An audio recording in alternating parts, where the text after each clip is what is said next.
Sesungguhnya Fir'aun telah berbuat sewenang-wenang di muka bumi dan menjadikan penduduknya berpecah belah. Dia bertindak semena-mena, lalim, melampaui batas, lebih mementingkan kehidupan dunia dan berpaling dari ketaatan Rob yang Maha Tinggi. Fir'aun memecah menjadi banyak sekali golongan dan kelompok dan menindas sebagian di antara mereka. Fir'aun menindas Bani Israel yang berasal dari keturunan Nabi Yakub. Saat itu, mereka adalah penduduk bumi terbaik. Mereka berada di bawah kuasa Raja Tiran yang zalim, yang memperbudak dan mempekerjakan mereka untuk pekerjaan-pekerjaan hina. Ada banyak faktor yang melatar belakangi perbuatan raja tersebut. Selain karena kebencian, ada juga faktor ramalan yang beredar pada saat itu. Bani Israel mengalami siksaan dan penyiksaan yang tak terkira. Nabi Musa diutus oleh Allah Subhanahu wa Ta'ala untuk membebaskan Bani Israel, dan telah berulang kali memperingatkan Fir'aun agar membebaskan kaumnya. Namun Fir'aun tetap bersikeras dan menolak. Suatu hari Allah Subhanahu wa Ta'ala memerintahkan Nabi Musa untuk kembali kepada Fir'aun dan menunjukkan mukjizat. Di sana Nabi Musa menunjukkan beberapa mukjizat, termasuk mengubah tongkatnya menjadi ular raksasa dan di tangannya mengeluarkan cahaya. Namun Fir'aun tetap ingkar, dan dari situlah awal mula kehancuran Fir'aun dan pengikutnya. Tentang bagaimana detail kisah lengkapnya serta kelanjutan nasib Fir'aun, dari mana awal mula keangkuhan Fir'aun sampai mengakui dirinya sebagai Tuhan, serta dari mana sumber kekayaan Fir'aun yang sampai penasihatnya saja Qorun bisa membangun istana megah, akan dibahas lengkap di sini. Namun sebelum saya melanjutkan kisahnya, dimohon kepada pemirsa untuk menonton video ini sampai selesai, supaya tidak ada kesalahpahaman dalam memahami isi cerita, serta mohon bantu channel ini semakin berkembang dengan cara subscribe dan berikan like serta komen positifnya. Semoga bantuan pemirsa sekalian menjadi amal jariah dan bernilai pahala di sisinya. Bismillahirrahmanirrahim. Fir'aun menguasai seluruh negeri. Seiring dengan makmurnya negeri Mesir, kekuasaan Fir'aun semakin hari semakin bertambah. Fir'aun berkuasa tanpa ada yang berani menentang, dan dia membuat keputusan sesuka hatinya. Bahkan dengan kesombongannya, dia sampai berani mengaku sebagai Tuhan. Gelar Fir'aun Raja Mesir kuno punya pengaruh besar yang diyakini sebagai seorang yang bertanggung jawab untuk melindungi dunia pada saat itu. Fir'aun bukanlah nama seseorang, melainkan sebutan dalam Al-Quran yang merujuk pada seorang Raja Mesir yang sombong, suka menindas, dan sering melampaui batas, yang hidup ketika Nabi Musa alaihi salam bayi sampai dirinya dibinasakan oleh Allah di Laut Merah. Fir'aun merupakan sebuah gelar bagi raja-raja Mesir yang muncul di era New Kingdom. Pendapat Syekh Abdurrahman As-Sadi mengatakan bahwa Fir'aun merupakan gelar yang diberikan kepada raja-raja Mesir, sebagaimana Raja Babil disebut Namrud, Raja Habasyah disebut An-Najasyi, Raja Yaman disebut Al-Qil, atau Raja Persia yang disebut Kisra, penguasa Roma yang dijuluki Kaisar. Sebutan Fir'aun dalam Al-Quran ini menjurus pada Raja Mesir yang hidup pada tahun 1527 sampai 1407 sebelum Masehi. Fir'aun dikhususkan untuk menyebut penguasa Mesir yang membangkang dan tidak beriman kepada Allah Subhanahu wa Ta'ala, sedangkan yang beriman kepadanya dikenal dengan nama Malik, yang saat itu hidup di zaman Nabi Yusuf alaihi salam. Sebagian ahli sejarah mengatakan bahwa penguasa Mesir pada masa Nabi Yusuf disebut Al-Malik atau Raja, tidak disebut Fir'aun, karena kedua penguasa ini berbeda asal daerahnya. Penguasa Mesir pada masa Nabi Yusuf berasal dari Mesir pesisir, sehingga mudah untuk menerima perubahan. Sedangkan Fir'aun pada masa Nabi Musa berasal dari pedalaman Mesir yang mempunyai watak dan karakter keras serta kolot, dan tidak mudah menerima orang-orang di luar kalangan mereka. Dari keterangan di atas dipahami kenapa penguasa Raja Mesir pada masa Nabi Yusuf percaya kepada Nabi Yusuf dan mengikuti agama Nabi Yusuf, yaitu Islam. kemudian diikuti oleh rakyatnya. Sebagian ahli sejarah menyamakan Fir'aun dengan Mas'ab ibnu Royan. Ada pula yang menyatakan bahwa Fir'aun anaknya Walid ibnu Mas'ab ibnu Royan dari salah satu kaum Ad. Para Fir'aun Mesir kuno memperoleh kekayaan dan membangun kerajaan mereka yang megah melalui berbagai sumber. Beberapa sumber utama kekayaan dan pembangunan kerajaan Fir'aun adalah sumber daya alam.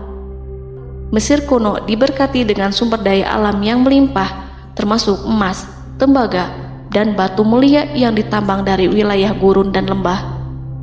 Sungai Nil juga menyediakan tanah yang subur untuk pertanian yang menjadi dasar ekonomi Mesir kuno.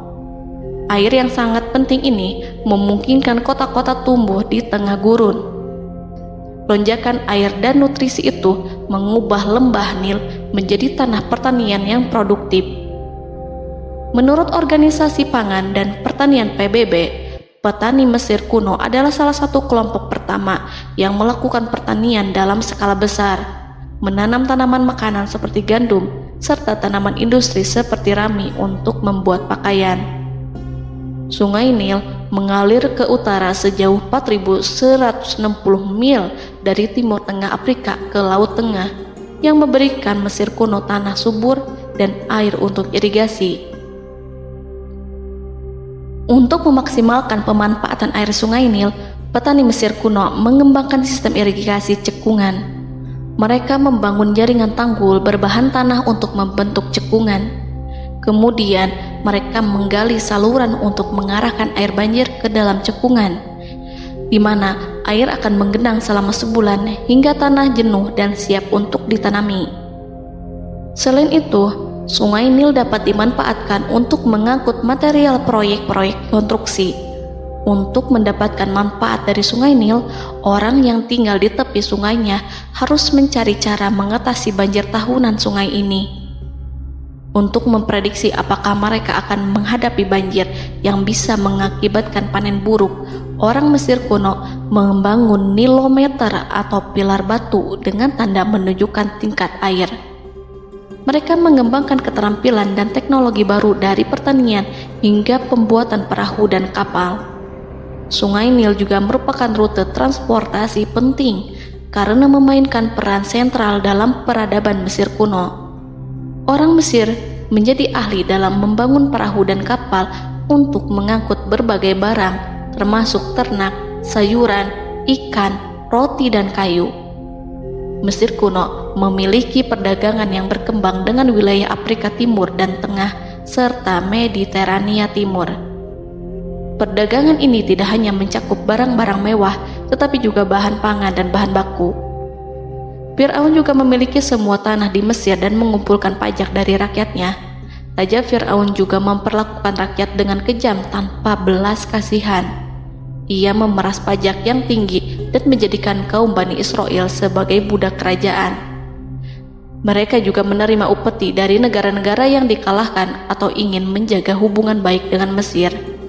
Bahkan Fir'aun juga memiliki proyek konstruksi untuk membangun struktur megah seperti piramida, kuil, dan monumen yang tidak hanya menunjukkan kekuasaan dan kekayaan mereka, tetapi juga berfungsi sebagai pusat administrasi dan agama.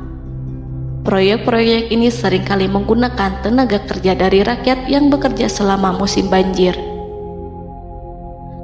Kekayaan dan kerajaan megah Fir'aun merupakan hasil dari pengelolaan sumber daya yang efisien, eksploitasi sumber daya alam, dan kebijakan ekonomi yang cerdas.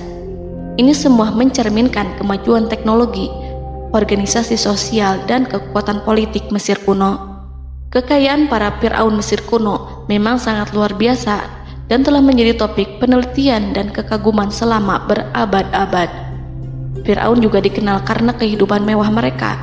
Sebagai penguasa Mesir kuno, Fir'aun hidup dengan kekayaan dan kemewahan yang hampir tak terbayangkan, yang mencerminkan kekuasaan dan status mereka. Mereka menghiasi diri mereka dengan aksesoris yang rumit dan gemerlap, serta mengenakan simbol otoritas dan kekuasaan tradisional. Dan Allah memberikan kepada Fir'aun berupa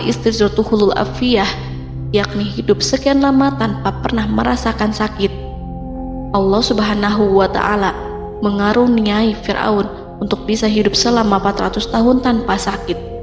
Tentu, hal tersebut sudah menjadi kehendak Allah Subhanahu wa Ta'ala, maka tidak ada satupun manusia yang bisa menghalangi, bahkan bagi seorang Fir'aun sekalipun yang terkenal dengan kezalimannya.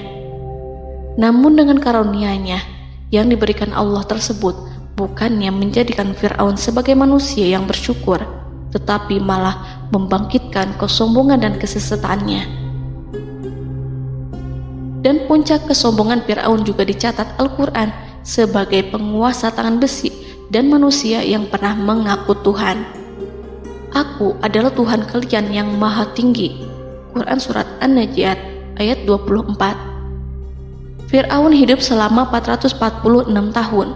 Selama hidupnya, Fir'aun memiliki tubuh yang sehat dan bugar tanpa pernah mengalami sakit, meski hanya berupa pusing atau flu sekalipun. Fir'aun bahkan tidak pernah merasakan kelelahan. Fir'aun tidak pernah merasakan perihnya lapar, kerongkongannya tidak pernah tersentuh panasnya dahaga. Seandainya dalam semalam saja Fir'aun dilanda sakit berupa pusing atau demam, maka ia akan sibuk untuk mengurus dirinya sendiri dan tidak berpikiran untuk mengaku bahwa ia adalah Tuhan. Hal ini pun dijelaskan dalam kitab Ihya Ulumuddin Al-Qut Al-Qulub oleh Imam Al-Ghazali. Sesungguhnya yang menyebabkan Fir'aun sampai berani mengatakan, "Aku adalah Tuhan kalian yang maha tinggi." Hal ini disebabkan karena ia mengalami masa sehat dalam hidupnya yang begitu lama. Kekejaman Raja Fir'aun diikuti dengan kesombongannya. Ia enggan bersyukur atas kemakmuran yang dianugerahkan Allah Subhanahu wa Ta'ala. Ia justru menjadikan negeri Mesir penuh dengan kemusyrikan. Sungguh, dia Fir'aun termasuk orang-orang yang berbuat kerusakan, dan kami hendak memberi karunia kepada orang-orang tertindas di bumi, dan hendak menjadikan mereka pemimpin dan menjadikan mereka orang-orang yang mewarisi bumi. Dan kami teguhkan kedudukan mereka di bumi, dan kami perlihatkan kepada Fir'aun dan Haman bersama bala tentaranya apa yang selalu mereka takutkan dari mereka. Surat Al-Qasas ayat 1-6. Haman yang merupakan penasihat dan sekaligus pelaksana proyek pembangunan menara untuk Fir'aun yang ikut berkontribusi dalam kesesatan Fir'aun, dan dia juga yang menjadi aktor utama atas kezaliman Fir'aun yang nantinya memberikan nasihat kepada Fir'aun dan mendorongnya untuk menolak ajaran Nabi Musa alaihi salam. Faktor yang mendorong Fir'aun melakukan tindakan keji ini adalah Bani Israel yang mempelajari suatu hal yang mereka riwayatkan dari Ibrahim, bahwa suatu saat nanti akan lahir seorang anak Bani Israel yang akan menghancurkan kekuasaan Raja Mesir. Berita gembira ini terjadi saat insiden antara Sarah, istri Nabi Ibrahim alaihissalam, dengan Raja Mesir yang saat itu berniat jahat terhadap Sarah. Namun Allah menjaganya. Berita gembira ini santer terdengar di antara Bani Israel. Kaum Kipti juga membicarakan berita ini, hingga sampailah juga ke telinga Fir'aun. Sebagian amir dan orang-orang dekat Fir'aun menyampaikan hal itu kepadanya saat tengah berbincang pada malam hari. Waktu itu Fir'aun langsung menginstruksikan untuk membunuh seluruh anak laki-laki Bani Israel untuk mengantisipasi kelahiran anak yang dimaksud. Tapi apa boleh buat, kewaspadaan sama sekali tidak bisa menghindari takdir. Suatu ketika Fir'aun bermimpi seakan-akan api datang dari arah Baitul Maqdis lalu membakar semua rumah Mesir dan seluruh kaum Kipti. Namun, api tersebut tidak membahayakan Bani Israel. Saat bangun, Fir'aun merasa takut oleh mimpi itu. Ia kemudian mengumpulkan seluruh paranormal dan tukang sihir. Fir'aun bertanya kepada mereka terkait mimpi itu. Mereka berkata, akan lahir seorang bayi laki-laki dari kalangan Bani Israel yang akan menghancurkan penduduk Mesir. Sebab itulah Fir'aun memerintahkan untuk membunuh anak laki-laki dan membiarkan hidup anak perempuan. Fir'aun sangat mewaspadai agar Musa tidak lahir, hingga menunjuk sejumlah laki-laki dan dukun beranak berpatroli memeriksa para wanita hamil dan mendata waktu kelahiran mereka. Jika ada yang melahirkan anak laki-laki, si bayi langsung disembelih oleh para algojo seketika itu juga. Allah berfirman, "Kami mengilhamkan kepada ibu Musa, susuilah dia Musa. Jika engkau khawatir atas keselamatannya, hanyutkanlah dia ke sungai Nil dalam sebuah peti yang mengapung. Janganlah engkau takut dan janganlah pula bersedih. Sesungguhnya kami pastikan mengembalikan kepadamu dan menjadikan sebagai salah seorang rasul." Surat Al-Qasas ayat 7. Pada saat itu, ibu Musa yang bernama Ayah Rika, ada juga yang menyebut Ayah Zakat, merasakan kesedihan yang amat dalam dan sudah mengantisipasi sejak pertama kali mengandung Musa. Kehamilannya ini memang tidak terlihat. Harun lahir pada tahun ketika hukuman mati bagi lelaki tidak berlaku, sementara Musa lahir pada tahun di mana bayi laki-laki harus dibunuh. Saat melahirkan, ibunya mendapat ilham agar Musa kecil diletakkan di dalam peti yang diikat dengan tali. Rumahnya tepat di hulu sungai Nil. Ia menyusui Musa, kemudian ketika khawatir pada seseorang, ia meletakkan Musa di peti itu, lalu dilepaskannya ke lautan, sementara talinya tetap dipegang. Setelah semua orang pergi, ia tarik kembali peti itu.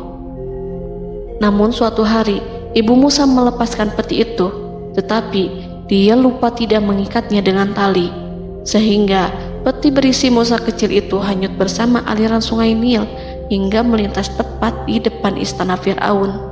Selir-selir Fir'aun itu memungut peti dalam kondisi tertutup rapat. Mereka tidak berani membukanya. Peti itu kemudian diletakkan di depan istri Fir'aun, Asiyah binti Muzahim. Ada pendapat yang mengatakan bahwa Asiyah berasal dari Bani Israel dari keturunan Musa. Saat membuka penutup peti dan menyingkap tirai penutupnya, Asiyah melihat wajah Musa kecil memancarkan sinar-sinar nubuah kemuliaan.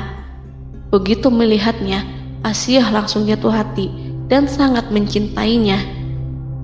Saat Fir'aun tiba, ia berseru, "Apa ini?" Kemudian ia memerintahkan untuk menyembelihnya, tetapi sang istri meminta agar bayi tersebut diberikan kepadanya. Sang istri berkata, "Dia adalah penyejuk mata hati bagiku dan bagimu." Fir'aun menimpali, "Iya, bagimu, tapi bagiku tidak. Aku tidak memerlukan bayi itu." Petaka memang selaras dengan tutur kata. Kata-kata istri Fir'aun, mudah-mudahan dia bermanfaat kepada kita. Allah memberikan manfaat yang ia harapkan.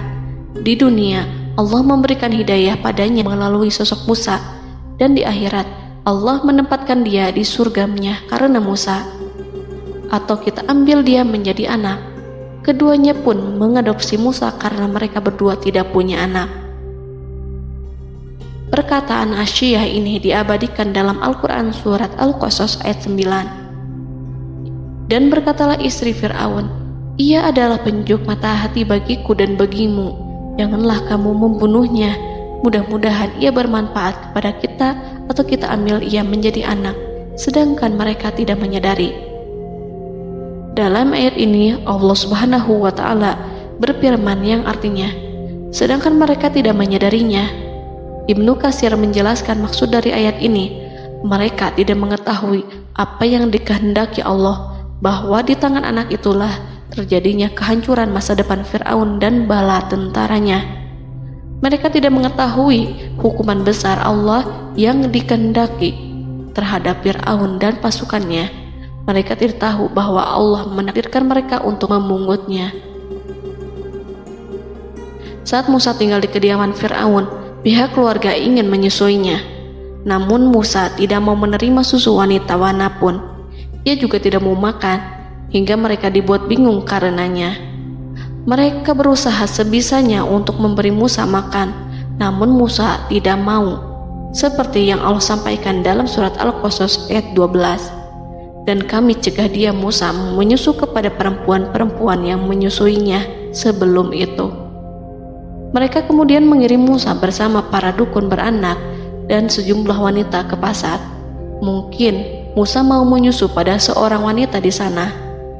Saat semua orang berdiri di hadapan Musa, saudari Musa melihatnya. Ia tak memperlihatkan sikap seakan-akan mengenal bayi yang sebenarnya adalah adiknya.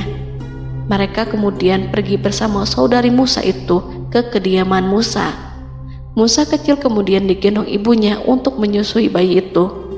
Bayi yang tidak lain adalah anaknya sendiri, langsung menyusu dengan lahap. Melihat hal itu, mereka merasa sangat puas dan gembira. Mereka pun melaporkan peristiwa yang sangat menggembirakan itu kepada Asia. Asia meminta agar perempuan yang tidak lain adalah ibunya Musa itu untuk menetap bersamanya dan memohon kebaikan serta kesediaannya. Namun, perempuan itu menolaknya seraya berkata, "Sesungguhnya aku mempunyai suami dan anak-anak yang tidak bisa aku tinggalkan. Akan tetapi, aku siap melakukan jika bayi itu dibawa kepadaku ke rumahku." Akhirnya Asia mengutus ajudan kerajaan untuk menyerahkan bayi itu kepada ibunya Musa untuk disusui secara rutin. Asia kemudian memberikan berbagai macam fasilitas kepada ibu Musa berupa biaya nafkah sehari-hari, pakaian-pakaian bagus, dan beberapa hadiah istimewa yang lainnya sebagai kompensasi upah menyusui bayi itu. Akhirnya Musa kecil kembali ke pangkuan ibunya dan berada di bawah asuhannya. Allah telah menyatukan kembali bayi yang bernama Musa itu dengan ibunya sendiri. Fir'aun tidak akan menyangka jika Allah telah mempersiapkan sesuatu yang besar lewat kehadiran Musa kecil di kerajaannya. Sang Raja bengis lagi terpedaya oleh banyaknya pasukan yang dimiliki, kekuasaan, dan luasnya kerajaan yang maha agung yang tak terkalahkan, dan takdirnya tak bisa ditentang. Allah telah memutuskan bahwa bayi itu yang dia dan pengikutnya waspadai keberadaannya itu hingga dengan bengis membunuh banyak sekali nyawa yang tak terhitung jumlahnya. Padahal anak tersebut justru tumbuh dewasa di kediamannya, di atas kasurnya, memakan makanannya dan meminum yang ada di rumahnya. Fir'aun sendiri justru mengadopsi dan merawat serta mengasuhnya tanpa menyadari rahasia besar di balik itu. Anak itu yang membuatnya binasa di dunia dan akhirat karena menentang kebenaran yang nyata yang ia sampaikan kepadanya. Nabi Musa tumbuh dan hidup sebagai salah seorang dari keluarga kerajaan hingga mencapai usia dewasanya, di mana ia memperoleh asuhan dan pendidikan sesuai dengan tradisi istana. Allah Subhanahu wa Ta'ala mengaruniakannya hikmah dan pengetahuan sebagai persiapan tugas kenabian dan risalah yang diwahyukan kepadanya. Musa tumbuh menjadi seorang pemuda yang mempunyai fisik dan akhlak yang kuat. Allah anugerahkan kepada Musa kesempurnaan tubuh dan kekuatan jasmani. Musa juga menyadari bahwa dia hanyalah anak angkat. Tidak setetes pun darah Fir'aun mengalir padanya, dan bahwa ia keturunan Bani Israel yang ditindas dan diperlakukan sewenang-wenang oleh Fir'aun dan kaumnya. Maka dia berjanji kepada dirinya sendiri akan menjadi pembela bagi kaum-kaum yang lemah yang tertindas. Kekuatan fisik Nabi Musa memang tidak bisa diragukan. Itu terbukti pada saat Nabi Musa mampu mengangkat batu penutup sumur seorang diri, padahal batu itu hanya bisa diangkat oleh 10 orang laki-laki. Peristiwa kedua saat perkelahian antara Bani Israel dan orang Kipti atau kaumnya Fir'aun, suku asli Mesir. Saat orang Israel meminta pertolongan kepada Musa untuk mengalahkan orang Kipti, Musa menghampiri orang Kipti tersebut. Dengan tangan terkepal, Musa meninju orang Kipti dan matilah musuhnya itu. Orang Kipti hanya mati karena pukulan itu. Musa tidak sengaja dan tidak bermaksud untuk membunuh orang Kipti. Musa hanya berniat membuatnya jera. Dan karena peristiwa itulah Nabi Musa pergi meninggalkan Mesir karena Musa takut terhadap Fir'aun dan tentaranya yang akan membunuhnya.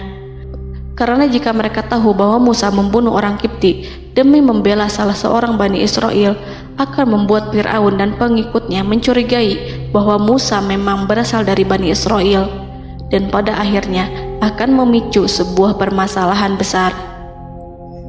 Dan Dan pada waktu yang sudah ditentukan oleh Allah, sekitar 10 tahun Nabi Musa meninggalkan Mesir. Pada akhirnya Allah mengamanahkan dia sebagai seorang rasul.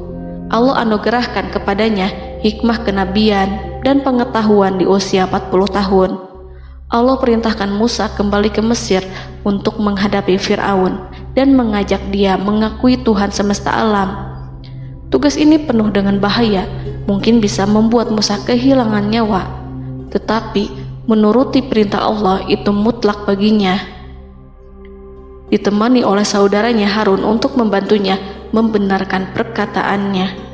Lidah Musa cedal karena bara api yang pernah diletakkan di lidahnya saat Fir'aun hendak menguji akalnya setelah menarik jingat Fir'aun hingga berdarah.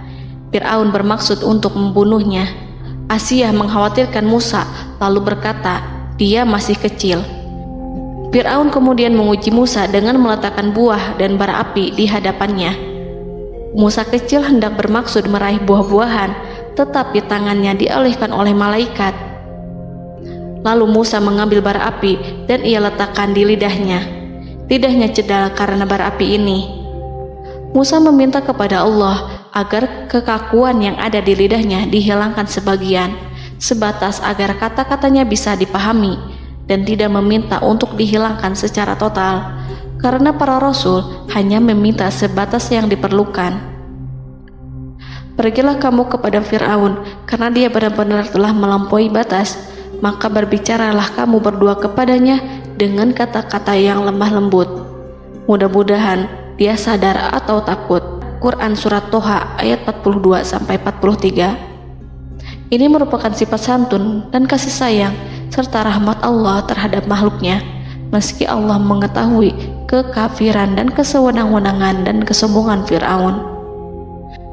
Bersama Harun, Musa mendatangi Fir'aun setelah menemui beberapa rintangan yang lazim ketika akan menemui raja pada waktu itu. Pertemuan Musa dan Harun juga dihadiri oleh beberapa anggota pemerintahan dan penasihat. Bertanyalah Fir'aun kepada mereka berdua, siapakah kalian berdua ini? Musa menjawab, kami Musa dan Harun adalah pesuruh Allah agar kamu membebaskan Bani Israel dari perbudakan dan penindasanmu dan menyerahkan mereka kepada kami agar mereka menyembah kepada Allah dengan leluasa dan menghindari siksaanmu.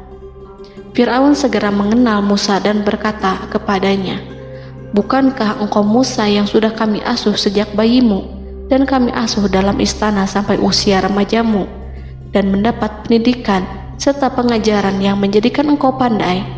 Dan bukankah engkau yang melakukan pembunuhan terhadap diri daripada seorang dari golongan kami? Sudahkah engkau lupa terhadap itu semua dan tak ingat akan jasa kami kepadamu? Musa menjawab, bahwasannya engkau telah mengurus aku sejak kecil.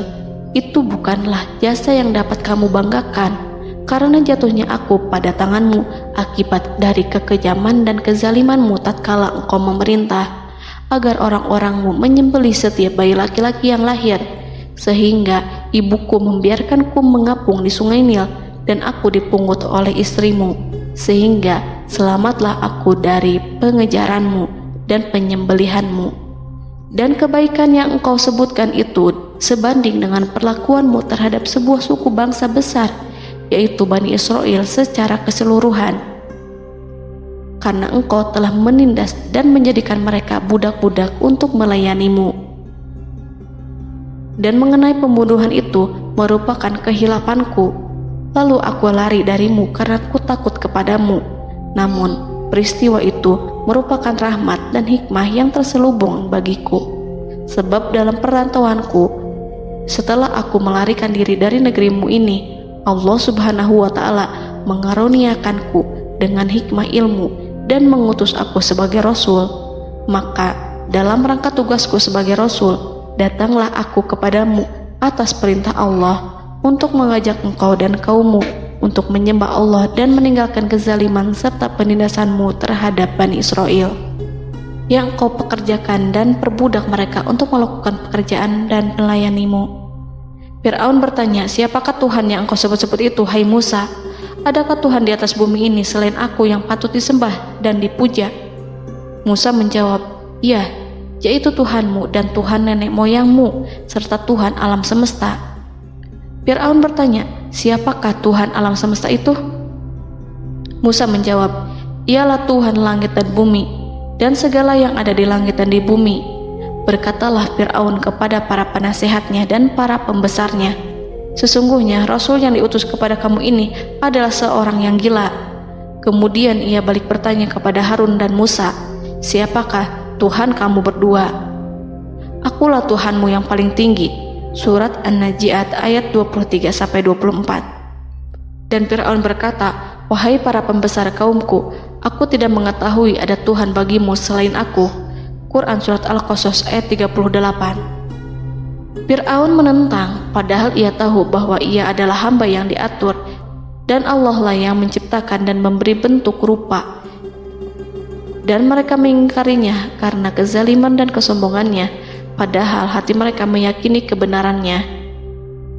Maka perhatikanlah bagaimana kesudahan orang-orang yang berbuat kerusakan. Quran Surat An-Naml ayat 14. Fir'aun beralih memakai kekuasaan dan wibawa yang ia miliki. Fir'aun berkata, jika engkau menyembah Tuhan selain aku akan memasukkanmu ke dalam penjara. Musa berkata, apakah engkau akan melakukan itu sekalipun aku tunjukkan kepadamu suatu bukti yang nyata? Fir'aun menjawab, tunjukkanlah sesuatu yang nyata itu. Maka Musa melemparkan tongkatnya. Tiba-tiba tongkat itu menjadi ular besar, dan Musa mengeluarkan tangan dari dalam bajunya. Tiba-tiba tangan itu menjadi putih bercahaya. Saking ketakutannya hingga membuat Fir'aun terkena diare. Dalam sehari lebih dari 40 kali buang air. Namun Fir'aun sebagai raja yang mengaku Tuhan tentu tidak akan begitu saja menyerah kepada Musa, walaupun telah diperlihatkan 2 mukjizat. Bahkan Fir'aun berkata kepada kaumnya yang dikhawatirkan terpengaruh oleh mukjizat Musa, bahwa apa yang dilakukan Musa merupakan sihir, dan Musa Harun adalah ahli sihir yang datang dengan maksud menguasai Mesir. Salah satu penasehatnya, yaitu Haman, mengusulkan agar mengumpulkan semua ahli sihir dari berbagai penjuru kerajaan untuk bertanding mematahkan sihir Musa, yang tanpa pikir panjang Fir'aun setujui. Fir'aun pun berkata kepada Musa, apa yang kau bawa ini adalah sihir. Kami akan melawanmu dengan sihir yang sama. Fir'aun pun kemudian meminta Musa untuk bertemu pada waktu dan tempat yang disepakati, dan langsung disetujui Nabi Musa tanpa ragu sedikit pun. Inilah salah satu tujuan terbesar Musa untuk memperlihatkan ayat-ayat hujah dan bukti-bukti nyata Allah di hadapan halayak ramai. Dengan berbekal pertolongan Allah, Musa yakin akan menang melawan para ahli sihir itu. Maka pada waktu yang sudah ditetapkan, yakni pada permulaan hari, saat cahaya matahari mulai terik menyengat, sehingga kebenaran akan terlihat lebih jelas dan nyata, orang-orang berbondong-bondong menuju tempat yang sudah ditentukan untuk melihat pertandingan sihir yang sudah dihadiri ribuan tukang sihir. Menurut Muhammad bin Ka'ab, mereka berjumlah 80.000 ahli sihir. Mereka sudah dijanjikan hadiah dan uang yang besar jika berhasil mengalahkan Musa. Para penyihir istana berkata, wahai Musa, apakah engkau yang mau lebih dahulu ataukah kami? Musa menjawab, silahkan kalian lebih dahulu. Maka ketika tali-tali dan tongkat-tongkat ahli sihir dilemparkan, tiba-tiba berubah menjadi seakan-akan ia merayap cepat karena sihir mereka. Ada rasa takut yang menyelimuti hati Musa, takut jika orang-orang terkena fitnah sihir dan tipu daya mereka. Namun Allah langsung menguatkan Musa dan berkata yang diabadikan dalam Quran Surat Toha ayat 65-69, janganlah engkau takut, sungguh engkaulah yang unggul, dan lemparkanlah apa yang ada di tangan kananmu, niscaya ia akan membuat. Apa yang mereka buat itu hanyalah tipu daya tukang sihir belaka, dan tidak akan menang tukang sihir itu dari manapun ia datang. Saat Musa melemparkan tongkat, tongkat itu berubah menjadi ular besar yang memiliki kaki, berleher besar, dan bentuk yang menakutkan, hingga semua orang lari dan menjauh. Ular itu kemudian menelan tali-tali para tukang sihir dengan satu persatu dengan gerakan super cepat. Semua orang melihatnya dengan penuh keheranan, sementara para tukang sihir mereka tercengang dan bingung kala melihatnya. Mereka melihat sesuatu yang sama sekali tidak pernah terlintas di benaknya dan juga berada di luar bidang yang mereka kuasai. Saat itulah mereka tahu pasti bahwa yang mereka lihat itu bukanlah sihir, sulap, khayalan ilusi ataupun kebohongan semata, tetapi sebuah kebenaran yang hanya bisa dilakukan oleh Yang Maha Benar, yang mengutus mukjizat tersebut dengan benar. Allah menyingkap tabir kelalaian dari hati mereka, menyinarinya dengan petunjuk yang Ia ciptakan dan menyingkirkan gumpalan keras di hatinya. Mereka segera bertaubat dan tunduk sujud kepadanya. Dengan lantang mereka mengatakan kepada semua yang hadir tanpa memperdulikan hukuman ataupun siksaan apapun, "Kami beriman kepada Rob seluruh alam, yaitu Tuhannya Musa dan Harun."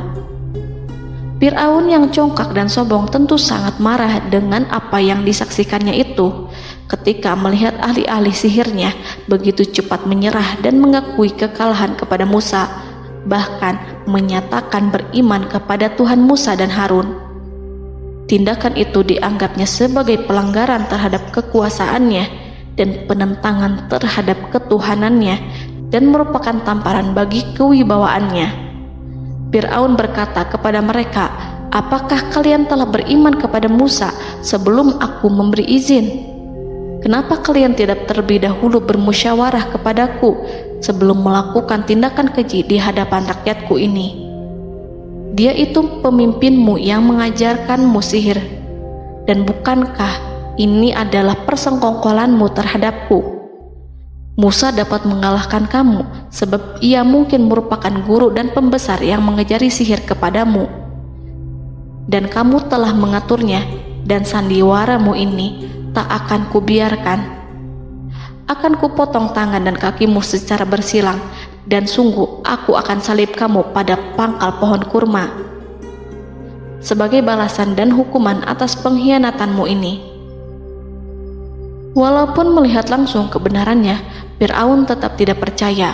Dia tidak suka keyakinan para penyihir terhadap Musa.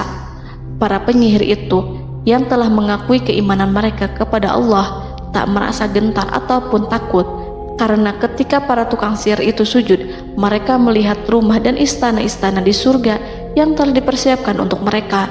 Semuanya dirias untuk menyambut kedatangan mereka. Karena itu, mereka tidak peduli dengan ancaman Fir'aun. Setelah peristiwa kekalahan penyihir Fir'aun dengan mukjizat Nabi Musa itu, Fir'aun serta penasihat dan para pembesarnya, termasuk Haman, merencanakan penindasan yang lebih kejam untuk kaum Bani Israel dan merencanakan pembunuhan terhadap Nabi Musa. Fir'aun khawatir jika gerakan Musa tidak diapatahkan akan mengancam kerajaan dan kewibawaannya yang mengaku sebagai Tuhan. Walaupun sudah diingatkan oleh orang mukmin dari kalangan keluarga Fir'aun agar tidak membunuh Nabi Musa dan menyuruh kembali menuju jalan yang benar dan mengingatkan kepada akibat yang buruk yang akan didapati nanti, namun Fir'aun dan penasihatnya tetap berada pada kesesatan. Sebagai balasannya, Allah menghukum Fir'aun dan penduduknya dengan kekeringan dan penyakit yang bertahun-tahun karena menolak Rasulnya. Mereka dilanda banjir bandang, darah yang bercampur dengan seluruh air yang ada. Setiap kali mereka akan mengambil air, baik air sumur ataupun air sungai Nil, pasti akan berubah menjadi darah segar. Serbuan belalang pun tidak bisa mereka hindari. Belalang menghinggapi tanaman hingga tak menyisakan satupun buah, daun ataupun rumput. Serangan hama dan wabah katak juga mengerumuni mereka hingga berjatuhan di makanan, wadah-wadah, sampai-sampai ketika ada yang membuka mulut untuk makan ataupun minum, pasti ada katak yang jatuh di situ. Semua hukuman itu hanya menimpa Fir'aun dan pengikutnya, sama sekali tidak menimpa Nabi Musa dan Bani Israel. Namun mereka tidak belajar ataupun berubah, mereka tetap saja kafir dan hanyut dalam kejahatan. Setiap kali Allah timpakan hukuman kepada Fir'aun dan pengikutnya, mereka bersumpah dan berjanji kepada Musa untuk beriman. Namun ketika hukuman itu dihilangkan, mereka ingkar janji berpaling dan kembali kepada keburukan seperti sedia kala. Dari semua penderitaan ini, Allah perintahkan Musa membawa pengikutnya keluar dari Mesir, memulai perjalanan berbahaya antara hidup dan mati. Setelah mengetahui keberangkatan Nabi Musa dan Bani Israel, Fir'aun bersama tentaranya bergerak untuk membantai mereka. Dengan pasukan besar yang berjumlah lebih dari 1.600.000 personil, ditambah 100.000 ekor kuda berwarna hitam legam, Fir'aun berhasil mengejar rombongan Nabi Musa yang saat itu berjumlah 600.000 prajurit di pantai Laut Merah saat matahari terbit. Pasukan Fir'aun mengepung mereka dari semua arah. Di belakang mereka ada tentara Fir'aun yang kejam, sementara di hadapan mereka Laut Merah yang membentang luas. Kala situasi kian genting dan Fir'aun beserta seluruh pasukannya mendekat dengan kesungguhan hati, diperkuat dengan persenjataan, juga dengan amarah dan kedengkian, penglihatan tidak menetap mengarah ke suatu tujuan, dan hati naik menyesak sampai ke tenggorokan. Saat itulah Yang Maha Penyantun lagi kuasa, Rob Arsy yang mulia, mewahyukan kepada Musa, "Pukullah laut itu dengan tongkatmu." Maka tatkala Musa memukulkan tongkatnya ke lautan, laut itu pun terbelah. Air lautan berdiri tegak laksana gunung yang terbelah oleh kuasa yang maha agung, yang bersumber dari zat yang mengatakan kepada sesuatu, "Jadilah," maka jadilah sesuatu itu. Allah memerintahkan angin barat untuk menyapu kerikil-kerikil hitam lautan, hingga dasar lautan berubah menjadi tanah yang kering, yang tidak melekat pada kaki-kaki kuda dan hewan. Allah memerintahkan Musa untuk melintas bersama kaumnya. Mereka segera turun melintas dengan senang. Mereka menyaksikan sebuah hal yang membuat mata tercengang dan memberikan petunjuk pada hati orang-orang yang mukmin. Setelah Musa bersama kaumnya melintas secara keseluruhan dan keluar dari lautan, saat itulah pasukan garis depan Fir'aun baru masuk. Saat itu Musa bermaksud memukulkan tongkat ke lautan agar kondisi laut kembali seperti sedia kala, agar Fir'aun dan pasukannya tidak bisa mengejar. Tapi Allah yang Maha Kuasa dan pemilik keluhuran memerintahkan agar lautan tetap dibiarkan seperti itu, seperti yang Ia firmankan. Saat Musa membiarkan lautan dalam kondisi terbelah dan Fir'aun tiba di tepi pantai, ia melihat sesuatu yang dahsyat. Kondisi ini membuatnya tercengang, dan ia tahu betul bahwa apa yang dilihatnya adalah pekerjaan Rob Arsy yang mulia, seperti halnya mukjizat lain yang pernah ia lihat sebelumnya. Fir'aun berhenti dan tidak maju. Ia menyesal karena mengejar Bani Israel dalam situasi seperti ini. Di saat penyesalan tiada lagi membawa guna, namun Fir'aun memperlihatkan sikap tangguh dan kuat di hadapan para pasukannya dan memperlakukan mereka layaknya musuh. Jiwa kafir dan watak keji Fir'aun mendorong dirinya mengatakan kepada kaum yang ia perdaya hingga patuh dan mengikuti kebatilannya, "Lihatlah bagaimana lautan ini terbelah agar aku bisa mengejar budak-budakku yang melarikan diri dari kekuasaanku, menyimpang dari ketaatanku, dan meninggalkan negeriku." Fir'aun bersembunyi di barisan belakang dengan harapan ia bisa selamat, tapi mustahil ia bisa selamat. Fir'aun terlihat maju mundur. Dan pada kesempatan itu, Jibril menampakkan diri dalam wujud seorang penunggang kuda perawan, lalu melintas di hadapan kuda jantan yang ditunggangi oleh Fir'aun. Kuda yang ditunggangi Fir'aun meringik menghampiri kuda yang ditunggangi Jibril. Fir'aun kemudian masuk ke dalam lautan hingga mendahului kuda dengan tangkas dan cepat. Fir'aun tidak menghindari mara bahaya dari dirinya ataupun mendatangkan manfaat. Mereka segera menyusul hingga semuanya berada di lautan. Setelah bagian depan hendak mencapai tepi, Allah memerintahkan Musa melalui wahyu untuk memukul lautan dengan tongkat. Musa memukul lautan dengan tongkat. Lautan kembali menyatu seperti sedia kala dan menenggelamkan mereka semua. Tak seorang pun yang selamat. Allah menggambarkan tentang bagaimana Fir'aun didengkot orang-orang kafir Kipti tenggelam. Gelombang besar sesekali turun dan sesekali naik membawa Fir'aun.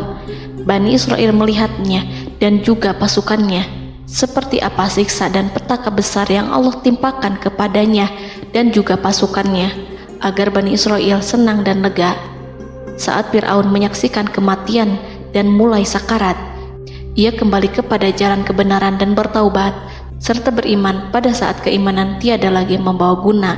Seperti yang Allah sampaikan dalam ayat yang lain, sesungguhnya orang-orang yang dipastikan mendapat ketetapan Rabb-Mu tidaklah akan beriman meskipun mereka mendapat tanda-tanda kebesaran Allah hingga mereka menyaksikan azab yang pedih.